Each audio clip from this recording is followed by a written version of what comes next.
All right, welcome back to another show. On today's show, I wanted to talk about Aaron Hernandez. I want to give an update on what's going on.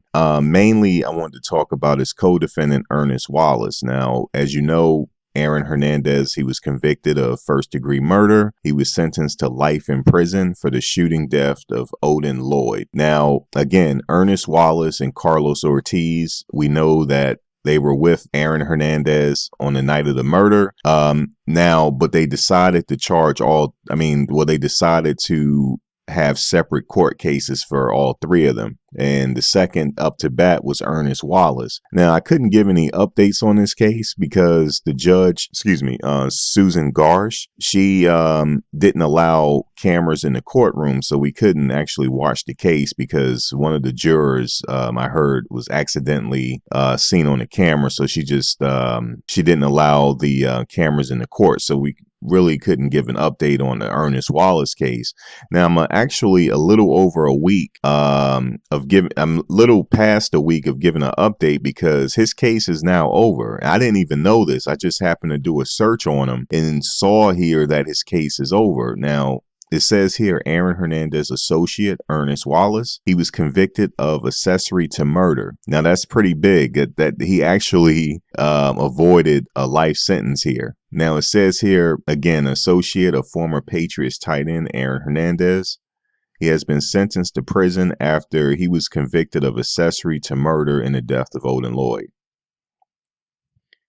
They went on to say that Ernest Wallace was acquitted of murder on Friday. This is back on the 12th. So I'm a little over a week. I should have actually reported this last week, but I didn't know that this was out. I just happened to do a search on it. It says he was acquitted of murder on Friday, but upon being convicted of accessory after the fact, Wallace was sentenced to 4.5 to 7 years in state prison by Judge Susan Garsh. Now, the minimum is 4.5 years. The maximum he could serve is 7 years. So he actually dodged a bullet in this case. There was a lot of speculation that he will also get convicted of murder one, because, we really don't know who actually pulled the trigger. I mean, it's actually to be assumed now that Aaron Hernandez pulled the trigger because he was convicted of murder one. So, but I was just having this discussion with some friends of mine, like, what do you think about Ernest Wallace? I know this is after the fact now, but I kind of thought that he probably would get charged with accessory or something like that. I don't know if they could have proved that he had prior knowledge. I didn't see anything on the text messages due to Aaron Hernandez trial to make me have the thoughts that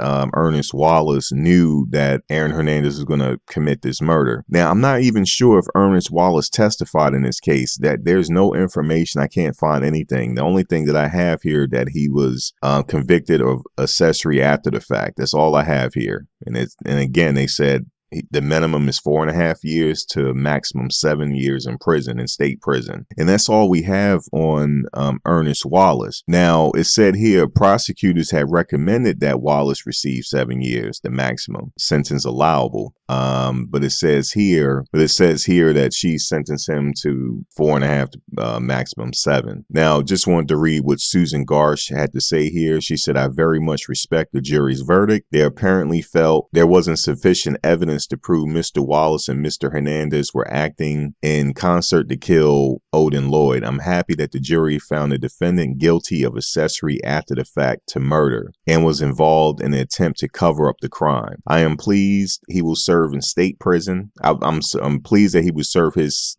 sentence in state prison. I have great respect for the jury and want to thank the members of the jury for their service in a long trial. I would also like to express my appreciation for the efforts of our prosecutorial and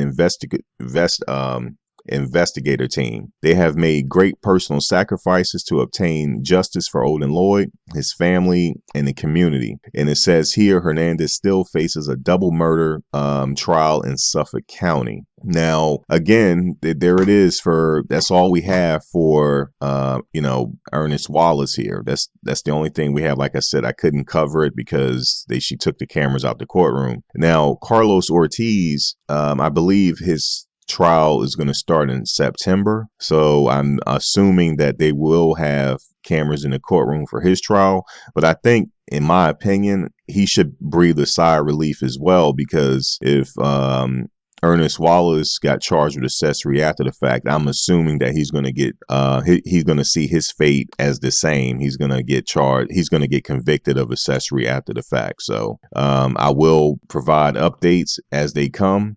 I know Aaron Hernandez have a double murder trial coming up. I will cover that. But until then, there's nothing else. If there's nothing to report, I'm not going to even talk about it. But again, Ernest Wallace, an associate of former Patriots tight end Aaron Hernandez, he was sentenced to accessory to murder in the death of Odin Lloyd. And also, this also brings justice to the Lloyd's family as well. At least he's not getting off that easy.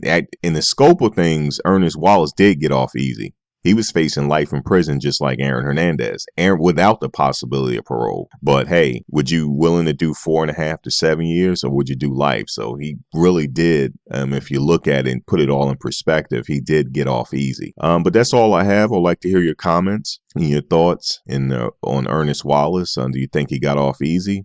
I think in terms of he could have received life in prison, of course he did. But until next time, take care.